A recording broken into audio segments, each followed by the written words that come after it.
Aproveitando agora mais uma vez o ensejo do batismo, eu queria falar sobre a importância do grupo familiar na nossa igreja.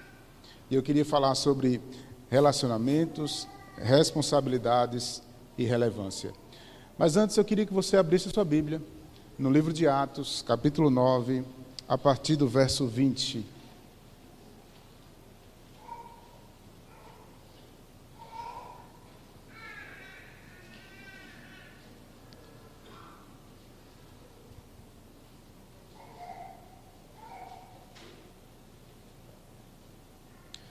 Atos, capítulo 9, eu vou ler apenas um verso que diz assim.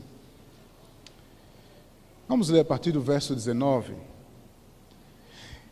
que diz assim: E depois de ter sido alimentado, sentiu-se fortalecido, então permaneceu em Damasco alguns dias com os discípulos, e logo pregava nas sinagogas a Jesus, afirmando que este é o Filho de Deus. Vamos repetir esse verso 20?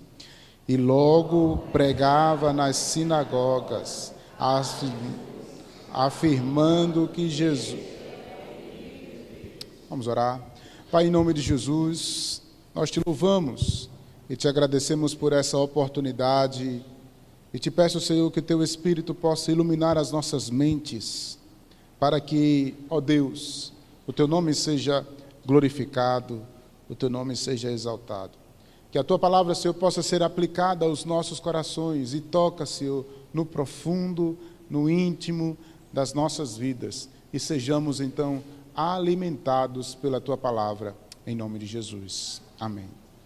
Irmãos, vivemos hoje uma época em que tem surgido novamente a importância da pregação.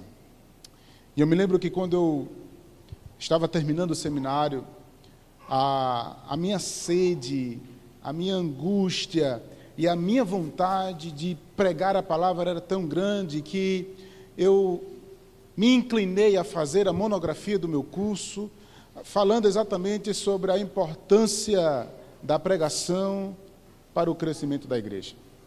Eu fui então estudar vários movimentos que, ao longo da história, surgiram para que pudesse levar a igreja a determinados crescimentos. Isso me fez perceber o quanto a igreja, ao longo do tempo, adotou métodos, adotou algumas perspectivas que deu certo em alguns lugares, mas que a mudança cultural em outros lugares acabava não dando certo, e isso, em vez de promover crescimentos, acabava gerando mais problemas do que existia. Alguns cantos deu certo, outros não deu certo, mas a intenção, então, daquela monografia era afirmar para mim mesmo a importância do que a Bíblia ela mostra para nós, o quanto a pregação da palavra ela é extremamente importante. Algo que por muitas vezes hoje, nos nossos dias, temos perdido o fio da meada. Alguns lugares deixaram de expor as Escrituras e estão agora falando de outras coisas.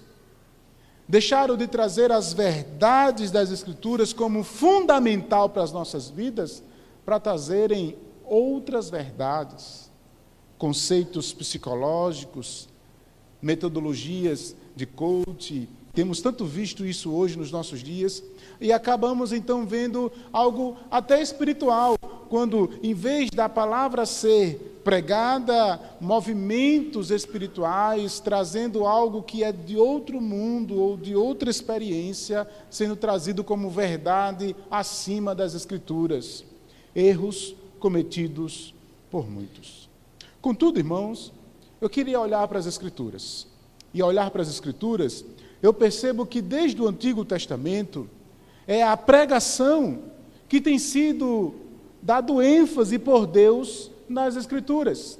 Os profetas pregavam, os reis pregavam, e assim os juízes, em alguns momentos, davam exortações os líderes traziam então, Moisés trouxe a lei, e isso era de forma expositiva.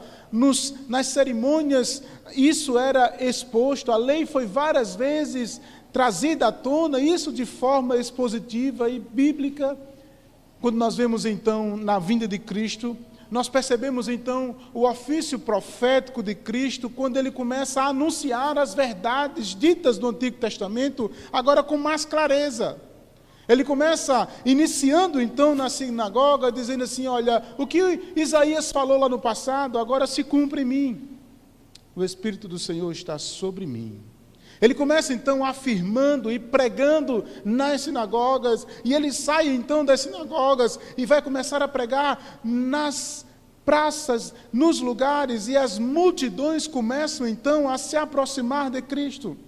Aí você vê então, após Cristo, o Espírito descendo sobre os discípulos, e os apóstolos agora tomando a posição diante do povo e fazendo aquilo que Cristo fez, pregando as Escrituras. E agora nesse texto nós percebemos o que o apóstolo Paulo, agora ainda chamado de Saulo, foi chamado para fazer. Ele se converte em meio às suas convicções teológicas, ele começa agora a se aperceber de que realmente Cristo é o Senhor, de tal maneira que agora ele se converte ao Evangelho, conhece Cristo e começa agora a fazer de imediato aquilo que ele foi chamado para fazer: pregar a palavra de Deus. Isso me mostra, irmãos, algumas conexões que ao longo do resto do Novo Testamento a gente vai perceber que precisa ser feito. Algo precisa estar certificado: a importância da pregação bíblica explicada, e ela sendo a centralidade das nossas vidas, onde eu preciso ser guiado por ela. O interessante, irmãos, é que uma palavra me surge à mente aqui, é exatamente a palavra sinagoga. Sinagoga, irmãos, é uma palavra que surge agora no Novo Testamento e que no Antigo Testamento não tinha. No período que nós chamamos de silêncio de Deus, há alguns movimentos que acontecem, mesmo Deus não falando, mas há alguns movimentos que acontecem com aqueles crentes, e eles então começam a se juntar em cidades e cidades, por aqueles que foram chamados de judeus da diáspora, aqueles que saíram de Jerusalém e foram para outras localidades, e começam então a se juntar em um grupo menor. E esse grupo menor, que agora é chamado local da sinagoga, era onde se era lido, era feito o culto e era feito toda a parte dos rituais da convicção judaica. E Cristo então inicia exatamente o seu ministério pregando em um grupo nesse chamado ali na sinagoga. É o que o próprio apóstolo Paulo faz em seus processos quando ele chega na cidade para evangelizar. O primeiro canto que ele procura é exatamente as sinagogas, onde os judeus se reuniam, eram grupos que se reuniam para ali então começar a pregar e expor as Escrituras. Quando eu olho para o ministério de Cristo mais uma vez, eu percebo que Cristo ele prega para as multidões e atrai para si alguns discípulos. E é no grupo menor que ele começa então a ministrar algumas verdades mais fundamentais. No meio daquela multidão, há então discípulos, mas há também pessoas que estão apenas para ouvir. E ouvindo o Evangelho, eles se distinguem dos outros e começam a se tornarem discípulos. E discípulos, como falamos semana passada, ele ouve o Mestre, segue o Mestre e obedece o Mestre. E os discípulos, então, começam a querer obedecer, a ouvir e a seguir as orientações do Mestre. E aí eu queria chamar a sua atenção, nesse momento, para a importância da pregação e também para a importância do grupo menor. O que nós chamamos aqui na igreja de grupo familiar. E eu queria chamar a sua atenção para essas três palavras: relacionamentos, relevância e responsabilidades. Quando eu falo da pregação, eu estou falando então exatamente dessa percepção de que nós fazemos já culturalmente em um momento em que alguém está pregando a palavra todos os domingos. Mas isso não só acontece nos domingos, acontece também nas quartas-feiras, no momento da exposição da palavra, do estudo da palavra. Mas culturalmente o domingo tem sido exatamente o dia do Senhor, em que nós nos reunimos para nos congregarmos, ajuntarmos, e as pedras vivas, assim como a Bíblia nos chama, se juntam para oferecer sacrifícios e serem alimentadas por essa palavra, e então serem percebidos e serem orientados pelas Escrituras. A pregação, então, é algo fundamental e ela não pode ser desassociada das nossas vidas. A pregação é algo extremamente importante e não pode ser levado como algo qualquer. Daí, então, irmãos, há uma necessidade de que nossos grupos familiares possam estar reproduzindo aquilo que foi, então, falado no culto de domingo. E é por isso que os nossos grupos familiares, eles têm a tendência, e é esse alinhamento de que nós queremos cada vez mais deixar claro, que quanto mais nós estudarmos aquilo que foi pregado, mais convicto, mais certo, mais dúvidas iremos tirar. E há um princípio, a lei da repetição, irmãos, reforça o aprendizado. De tal maneira que os nossos grupos, ele tem uma base fundamental, que é exatamente a base das dúvidas em cima daquilo que foi pregado no domingo anterior. Esse é o pontapé inicial dos nossos grupos. Mas nos grupos familiares, eles têm como o foco da nossa igreja em conhecer, amar e servir. Nós temos então o grupo como um ambiente em que nós estaremos fazendo esse conhecimento mais afinco, esse conhecimento mais assertivo, esse conhecimento mais em algo compartilhado com outras pessoas. Mas, de maneira especial, eu só conheço se eu me relaciono.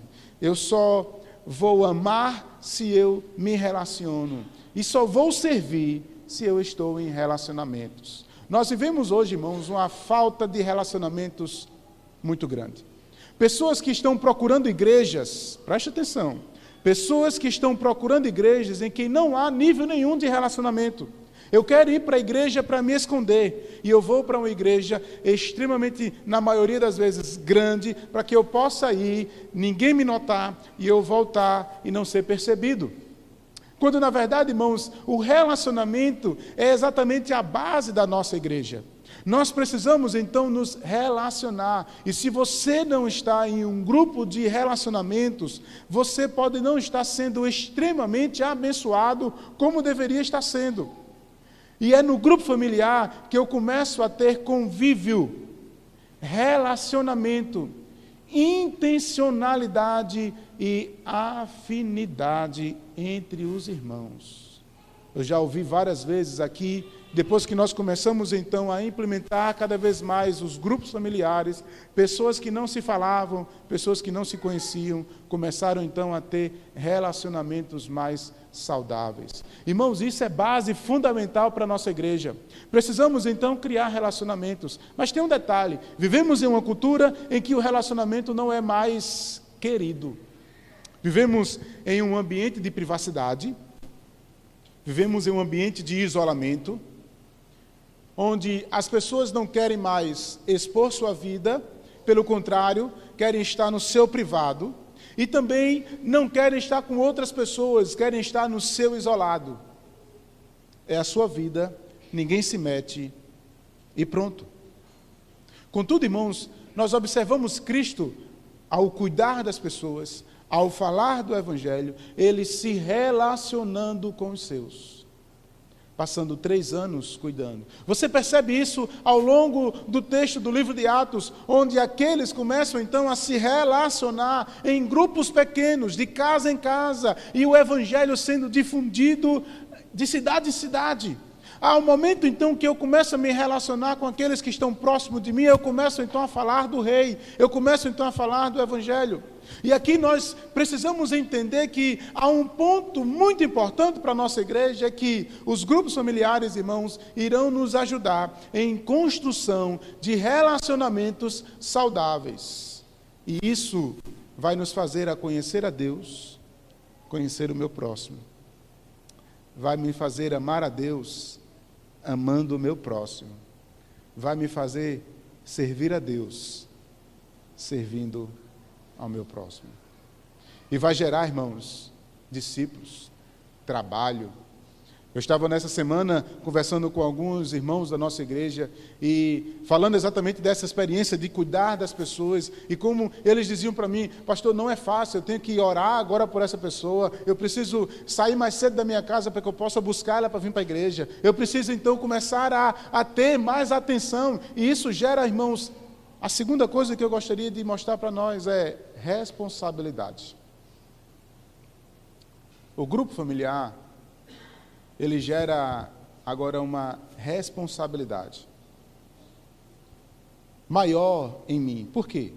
Primeiro, se o meu grupo familiar ele está falando daquilo que está sendo exposto no domingo, vai gerar então a responsabilidade para mim de anotar o que o pastor está pregando,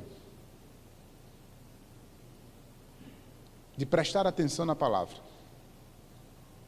Porque eu vou para a reunião do grupo familiar já sabendo do assunto que vai ser falado lá. Eu vou para o grupo familiar, irmãos, não para um grupo em que eu vou sem saber o que falar. E eu me lembro uma vez que eu fui convidado com um grupo de pastores, quando eu estava lá em São Paulo, e o que estava me hospedando me convidou para ir para um grupo de amigos, e eu fui para aquele grupo de amigos, e eu me senti, mas muito por fora. Eu não sou amante de futebol, até gosto de jogar, mas eu não sei, não me pergunte sobre futebol, não me pergunte quem joga, quem não joga, quem é e quem não é, e eu não sei de nada disso, mas isso passou da minha vida, eu não presto mais atenção nessas coisas.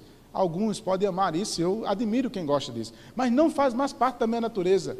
E eu fui para um grupo onde as pessoas sabiam de cor e salteado os nomes, a data, os anos, quem estava jogando na seleção, quem não estava, e quanto ganhava, e quanto não ganhava, e eu ficava assim, ó, com os braços cruzados, olhando, é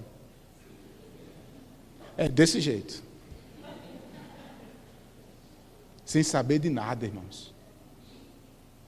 O interessante do grupo familiar é que você vai para uma reunião em que você já está preparado, porque você vai estar naquele local sabendo o que vai ser falado. Pastor, eu não fui para o culto, não tem desculpa, foi gravado e foi para o seu WhatsApp. A segunda responsabilidade, irmãos, é exatamente a minha responsabilidade de querer fazer a primeira coisa, me relacionar. Hoje estamos vivendo um setembro amarelo, onde, não foi à toa que eu vim hoje de amarelo, né? Onde a síndrome do isolamento tem gerado pessoas cada vez mais depressivas e buscando o suicídio. Sabe o que é isso, irmãos? É falta de cuidado e de relacionamentos. Estamos numa igreja, irmãos, onde precisamos conviver em relacionamentos saudáveis. Porque quando um estiver doente, o outro vai ajudar. Quando um estiver caindo, o outro vai dar a mão para estender. Irmãos, e problemas nós vamos passar. Não caia nessa ideia de que eu me converti agora e agora vai ser as 1000 maravilhas da minha vida. Eu me lembro, eu estava até contando esse final de semana para uma pessoa que eu comecei a pregar o evangelho na minha antiga igreja e um certo jovem se converteu e muito entusiasmado. Ele chegou para mim muito triste depois de uns 2 meses. Ele disse assim: pastor, diga, eu pensei que ser crente era ser feliz.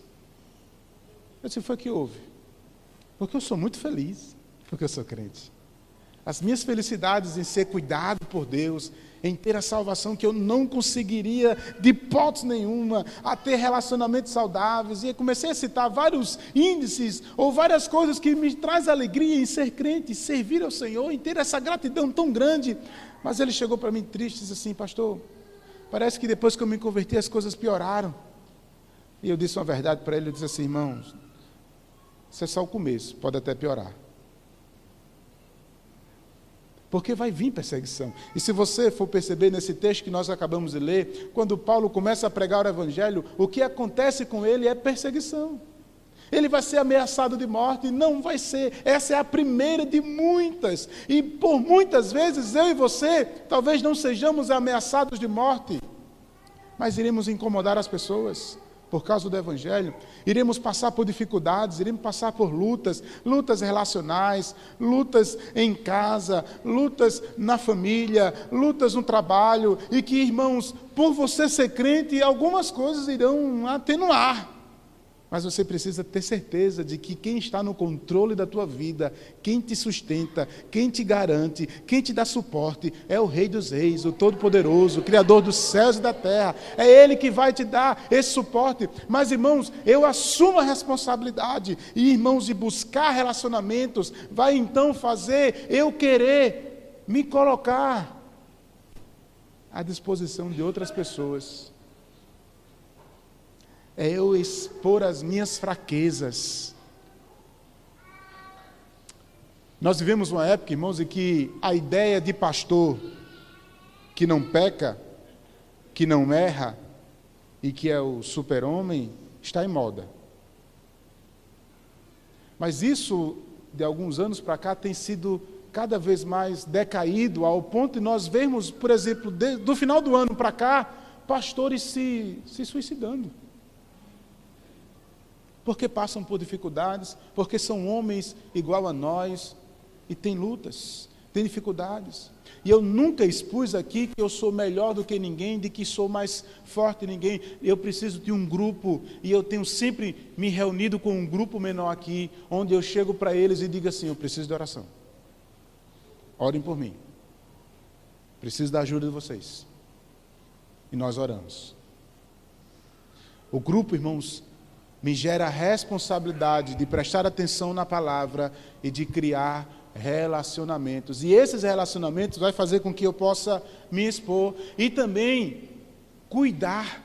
E aí gera a terceira responsabilidade. Além de eu querer estar em um ambiente em que eu vou criar relacionamentos, eu vou estar agora também cuidando.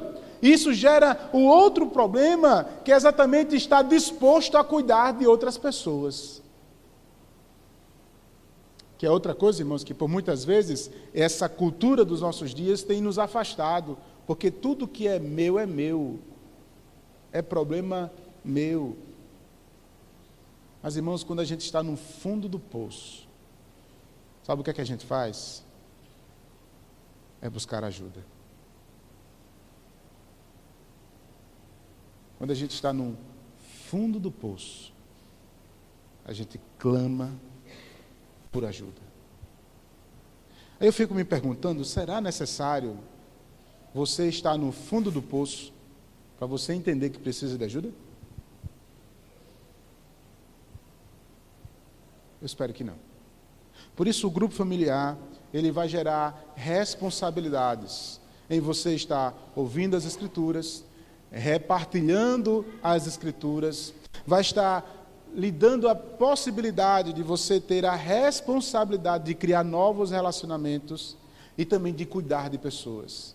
Mas há, irmãos, uma terceira, na verdade, quarta responsabilidade. A responsabilidade, irmãos, de assumir compromissos com a sua igreja. Quando, irmãos, eu começo a entender que o grupo familiar é um local de ambiente em que eu preciso agora estar linkado a uma igreja, conectado à igreja, junto com o meu grupo familiar, eu preciso criar responsabilidades, pois agora eu faço parte de uma membresia maior, não apenas de um membro pequeno. E esse membro maior vai precisar de suas ajudas também, de sua cooperação, de sua participação. E o conjunto disso vai fazer, irmãos, a obra e o reino de Deus crescer.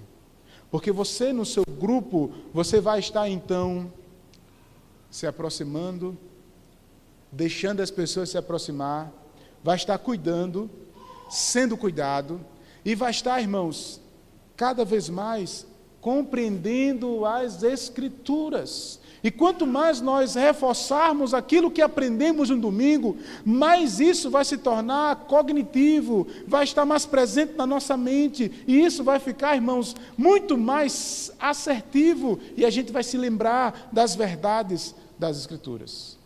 Mas o grupo familiar, em terceiro lugar, me chama a atenção para relevância.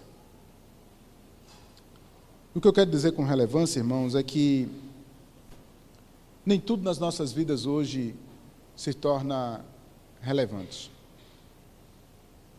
E é por isso que talvez alguns não tenham dado a real importância ao grupo familiar, como que se ele não fosse relevante.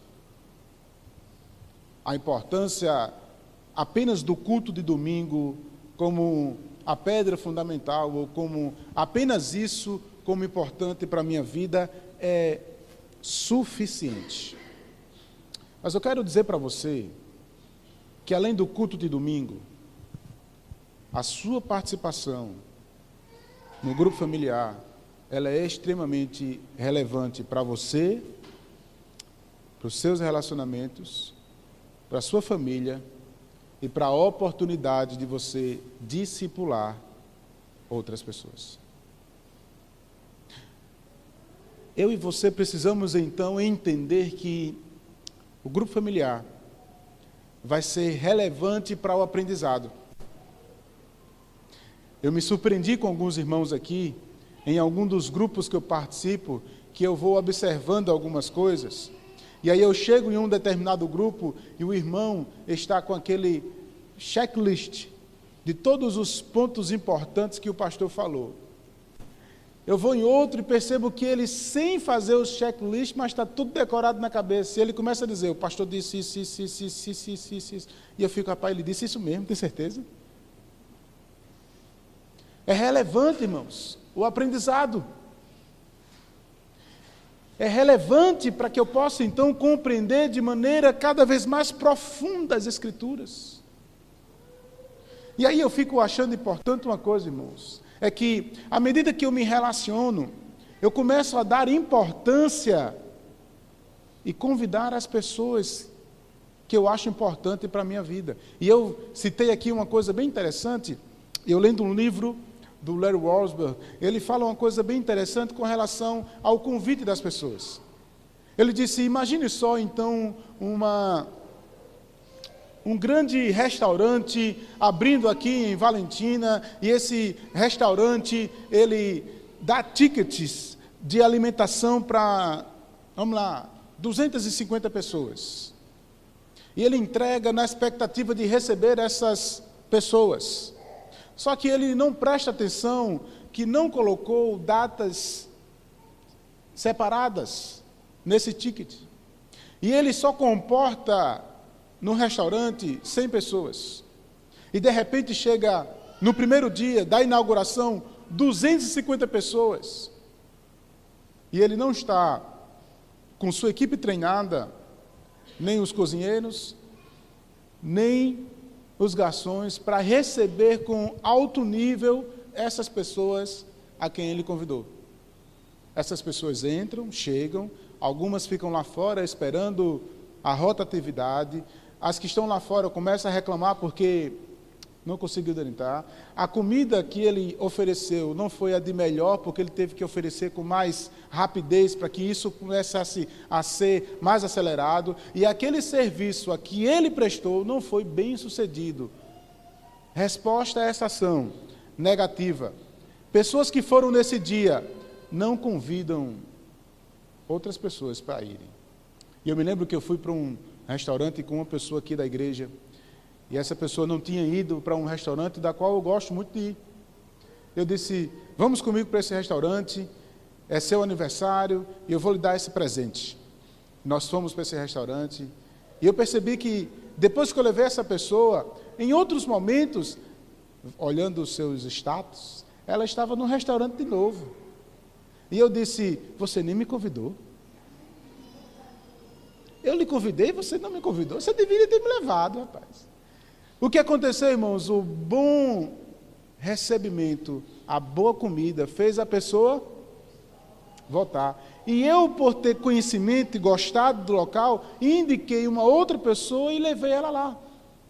O que nos faz, então, entender que uma boa recepção, um ambiente apropriado, se torna, então, relevante para a aproximação e o trazer de novos amigos. O grupo familiar, junto com o culto de domingo, é extremamente relevante para que a gente possa, então, entender que eu posso estar convidando os meus amigos a vir para o culto, a participar do meu grupo de intimidade. E ele gostando, vai fazer o quê? Vai voltar. Isso fica um incógnito, irmãos, às vezes para nós, é porque o que nós estamos fazendo que os nossos amigos ou não estão vindo, ou não estão sendo convidados, ou quando vêm, não permanecem. Isso aponta para nós, a percebermos então na nossa prática, na nossa ministração do louvor, na recepção da igreja, ao observar aqueles que estão nos visitando, ao entender que as pessoas que estão aqui são importantes e que eu preciso conversar com todas as pessoas, há um ambiente de relacionamentos saudáveis, há um ambiente que eu preciso então estar percebendo, ao apontar então os relacionamentos, ao que o pastor está pregando e agora compartilhar, agora no grupo familiar, no grupo de intimidade, eu quero criar novos relacionamentos, e isso gera para você responsabilidade, vai gerar então relevância para que você possa então começar a crescer e levar você a um nível maior de aprofundamento nas Escrituras, nos relacionamentos e na sua responsabilidade. E isso vai gerar novas lideranças, vai gerar novas oportunidades e vai gerar, irmãos, o reino de Deus sendo crescendo. Nós não temos a ênfase dos grupos familiares aqui, irmãos, apenas em crescimento, não é o nosso objetivo. O nosso objetivo, irmãos, é criar ambientes de relacionamentos saudáveis, baseados no sermão que foi pregado, onde nós estaremos compartilhando as verdades, assistindo as pessoas e convidando outros a participar conosco. Por isso, eu trouxe aqui os que foram batizados, porque os que foram batizados já foram frutos desse ambiente de relacionamento. Não apenas no grupo de Jonas, mas também num grupo menor que nós estamos trabalhando com os adolescentes, onde eles estão ali trabalhando, se relacionando, estão conversando, estão chamando outros. E isso tem gerado, irmãos, relacionamentos, responsabilidades e relevância para o reino de Deus. Eu queria terminar apontando para mim e para você. Primeira pergunta é: por que nós não estamos participando de um grupo familiar? Será que eu estou ainda sem querer que as pessoas participem da minha vida? Será que eu estou ainda nesse ambiente privado e isolado? Por que será que eu não quero participar? Essa é uma pergunta para que a gente possa refletir. Segundo, eu já faço parte de um grupo familiar. Agora, o que fazer para se tornar mais responsável e mais relevante?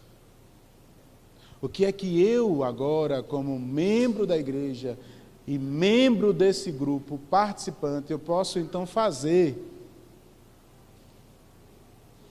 Anotar a pregação, estar presente, contribuir, fazer mais. O que nós como igreja temos feito para criar um ambiente onde as pessoas se sintam bem-vindas, aceitas, onde a palavra, o louvor, a recepção tem feito com que a multidão de pessoas convidadas por vocês possam se aproximar aqui e ouvir uma palavra do Evangelho. Com base na pregação do Evangelho, com base na vida vivida pelo discípulo, com base nos relacionamentos que nós criamos. Esse é um desafio para nós. E eu convido você, durante essa semana, a participar do seu grupo familiar e compartilhar essas verdades e dizer o que é que nós podemos melhorar.